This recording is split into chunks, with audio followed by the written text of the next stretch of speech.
अस्सलाम वालेकुम नाज़रीन, आप देख रहे हैं मुबश्शिर लुकमान यूट्यूब चैनल। मैं हूं महफिश तबस्सुम। सर, कुछ दिन पहले एक खबर आई थी कि खान साहब ने अमेरिकी सफीर से मुलाकात की है, लेकिन उसके बाद पाकिस्तान तहरीक इंसाफ के जो रहनुमा है उन्होंने इसको झूठ करार दे दिया था।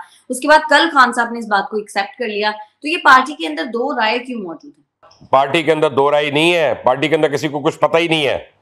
एक तो पहले झूठ बोलते हैं, एज अ हैबिट पहले झूठ बोलते हैं, बाद में जब वो चीज़ों के प्रूफ आ जाते हैं तो फिर उनको उसको ओन करना पड़ जाता है।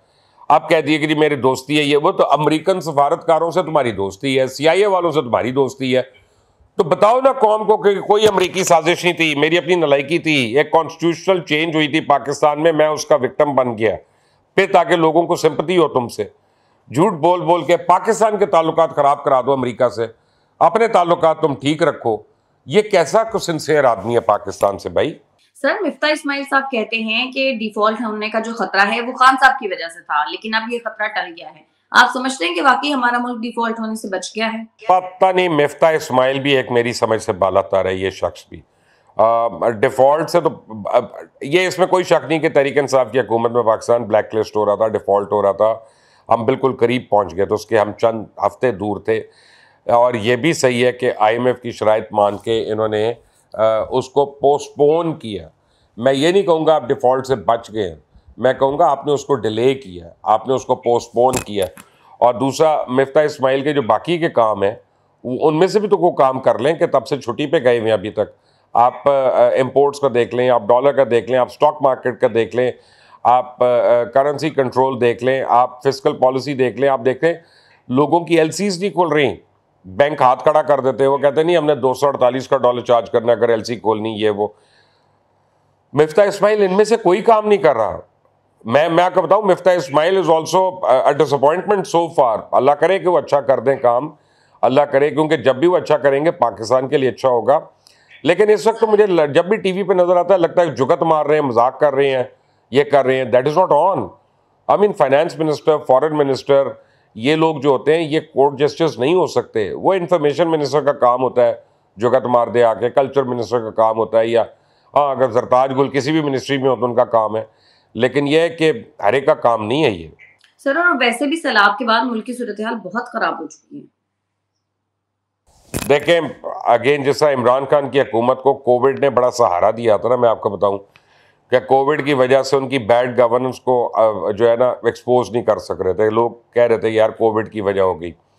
ये शहबाज शरीफ की हुकूमत को भी सैलाब बचा रही है, यानी ये कर कुछ नहीं रहे हैं, लोगों से मांग रहे हैं, पैसे आ रहे हैं बाहर से और इनकी हुकूमत बच रही है। ये अपने लोन्स वगैरह उसको शेड्यूल करा लेंगे, ये कर लेंगे, लेकिन सैलाब ज़दगान के लिए तो कुछ नहीं कर रही है। आज जो मैंने इमरान खान को बात कही कि अपना ऑडिट करवाएं, आपके 5 बिलियन कहाँ पे आया, तो शहबाज शरीफ को भी मैं कह रहा हूँ कि बताए ना कौम को ज़रा कि उनके फंड में कितने पैसे आए और कितने लगे, तो उनको भी बताना चाहिए। वो अपना घोट के बैठ जाते हैं। इसका ये मतलब नहीं है कि वो हुकूमत में तो हम उनसे डरते हैं, नहीं नहीं नहीं। शहबाज शरीफ को भी अकाउंटेबल होना है, उसको भी, बल्कि उनको ज़्यादा जवाब देना है, क्योंकि उनके ऊपर बड़े सवालिया निशान है, उनकी गवर्नेंस के ऊपर, परवेज इलाही के ऊपर निशान आते हैं, महमूद खान के ऊपर निशान है। ये दोनों तो अगर इस मुल्क में कोई सूबे की हुकूमत बाकी कुछ काम कर रही है सैलाब ज़दगान के लिए तो वो सिर्फ सिंध की कर रही है इस वक्त। मुझे बाकी नज़र नहीं आ रहे तीनों। सर, मुझे ये बात अच्छी लगती है कि आप सिर्फ PTI की ही खामियां नहीं बताते, जो बाकी गवर्नमेंट की खामियां हैं आप वो भी बताते हैं, लेकिन लोगों को हमेशा आपसे यही गिला रहता है कि आप पाकिस्तान तहरीक इंसाफ के खिलाफ बोलते हैं। लोग इस बात को क्यों नहीं देखते कि आप बाकी लोगों की भी खामियां बताते हैं? मैं ये लोगों का मसला है, लोग चाहते हैं सर उनके दिल की बातें की जाए। हम चाहते हैं कि तज्जिया वही हो जो उनकी ख्वाहिशात हो। अब अगर ख्वाहिशात के हिसाब से तज्जिया होने लगे तो फिर तज्जिया कार की जरूरत। एक तो इस मुल्क का प्रॉब्लम है, या 22 करोड़ दानिश्वर है, 22 करोड़ तज्जिया कार है, 22 करोड़ एनालिस्ट है, 22 करोड़ को पता है कि हर एक का काम कैसे होना है, और उनको ये नहीं पता उनका अपना काम कैसे होना है। ठीक है ना? आपको होटल वाला बताएगा कि बाबर आजम ने क्यों गलत शॉट खेली, फलाने क्या किया, फलाने क्या किया, वो नहीं कर सकता तो अच्छी चाय नहीं आपको दे सकता जिसके लिए गए होते हैं, जो उसका अपना काम होता है। हम अपने काम के अलावा हर एक के काम का हमें पता है। ऐसा ही है सर। FATF ने 11 में से जो 10 नकात हैं उसमें पाकिस्तान के इकदाम को कम मौसर करार दे दिया है। आप क्या समझते हैं कि इसमें कसूरवार कौन है? देखिए, बात यह है कि आप जो है इसमें बहुत कुछ कसूरवार कह सकते हैं, लेकिन सबसे बड़ी बात यह है कि आप हर किस्म की इंटेलिजेंस शेयरिंग कर रहे हैं। आप दहशतगर्दी के ख़िलाफ़ भी आपका अमली यानी मुज़ाहरा कर रहे हैं, दुनिया उसको मान भी रही है। आप लेकिन दो चीज़ें जो पिछले दिनों में हुई वो बहुत सीरियस हुई थी। एक तो जो सोशल मीडिया ट्रोलिंग हमारी चल रही है और सोशल मीडिया पे जो कुछ चल रहा है, और करप्शन के हिसाब से फिर झूठी खबरें जो है ना कि फ़लाँ जगह वो दहशतगर्द आ गए, अब तालिबान जो है वो स्वात के अंदर फिर रहे हैं, हर जगह फिर रहे हैं, जबकि 12 थे टोटल। उसके बाद आपने खबर भी नहीं सुनी वो कि वो कहाँ गए। वो टीटीपी वाले जो है पूरा फ्रंटियर में आ गए हैं और टेक ओवर कर लिया है, इस्लामाबाद से इतने किलोमीटर दूर हैं, केपी के अनसेफ हो गया जाने के लिए। ये तो हमारा सोशल मीडिया भरा हुआ था ना। और दूसरी चीज़ जो हमारे साथ हुई है कि अफगान जो पकड़े गए यूएई के अंदर क्रिकेट मैच के बाद, वो पता चला उनके पाकिस्तान आईडी कार्ड है, पाकिस्तानी पासपोर्ट है, थे वो अफगान्स। तो अब इसका मतलब है कि आपकी एफआईए में, आपकी नादरा में, आपकी आईबी में यहीं पे लोग शामिल थे ना कि जो पैसे लेके दो दो टकों के लिए मुल्क की इज्जत बेच रहे थे, मुल्क के पासपोर्ट बेच रहे थे। तो जहाँ पे इतनी आसान तो और उसका एविडेंस इंटरनेशनल थर्ड कंट्री में आ जाके मिल गया, तो आपके ख्याल में एफएटीएफ आपको क्या कहेगी? वेल डन, शाबाश, बहुत अच्छा किया। तो इसमें तो हम सारे कसूरवार हैं माविश। सर, डॉलर मजीद तेजी से आगे बढ़ रहा है। जाहिर है बिजली महंगी होने से कारखाने भी बंद हो रहे हैं, सैकड़ों लोग बेरोजगार हो रहे हैं, मईशत का पहिया बिल्कुल जाम हो चुका है। लेकिन नून लीग की हुकूमत फिर कर क्या रही है? नून लीग की हुकूमत में है मिफ्ता इस्माइल, और ये कारोबारी आदमी को जो है ना वजीर खजाना नहीं होना चाहिए।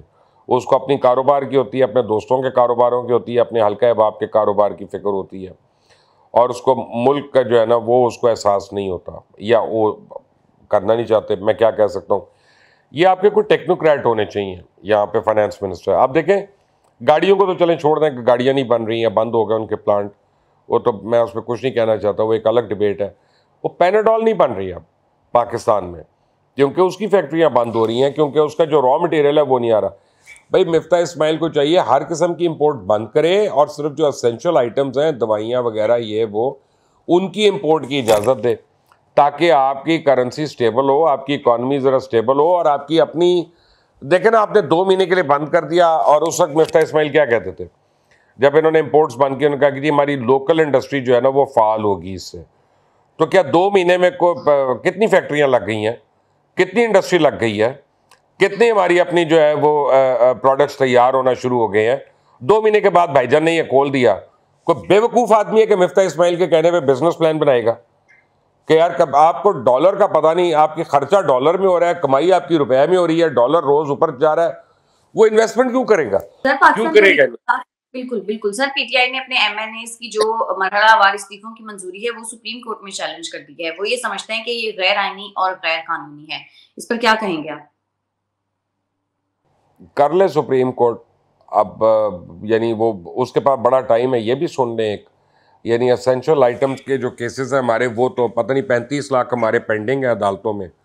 तो ये तहरीक इंसाफ जो है वो लाडली है सारों की, तो उसके केसेस अर्जेंट उस पर सुने जाएं, अच्छी बात है। सारा मुल्क जो है एक हॉस्टेज बना के रखे। भाई पहले इस्तीफ़ा देते हो, फिर कहते हो हमने नहीं दिया, फिर कहते हो इस्तीफ़ा मंजूर नहीं होना चाहिए। भाई चाहते क्या हो यार तुम लोग अपना? कितना तुमने इस मुल्क के साथ गदर करना, कितना तुमने इस मुल्क के साथ फ्रॉड करना? धरने के टाइम पे भी 4 महीने इस्तीफ़ा दे के रखा था, और तनख्वाहें भी ली, मुराद भी ली, गाड़ियां भी रखी, पेट्रोल भी लिया, और वापस चले गए 4 महीने के बाद। यार कोई शर्म नहीं है इनको, कोई हया नहीं है, कोई मुल्क का ख्याल नहीं है। ये सिर्फ अपनी जेबें भरने के लिए, अपनी मुराद के लिए, अपने प्रोटोकॉल्स के लिए ये सारी गेम हो रही है। जिस दिन इस मुल्क वालों को समझ आ जाएगी, ये मुल्क ठीक हो जाएगा। चलें देखते हैं कि कब हमारी आवाम को समझ आती है। बहुत शुक्रिया आपका मुबश्शिर साहब। नाज़रीन, आज के प्रोग्राम से इतना ही। अगर आपको हमारी वीडियो पसंद आती है तो हमारे चैनल को कर दें लाइक, सब्सक्राइब और शेयर, और अपनी कीमती राय से हमें जरूर आगाह कीजिएगा। हमें इजाजत दें। अल्लाह।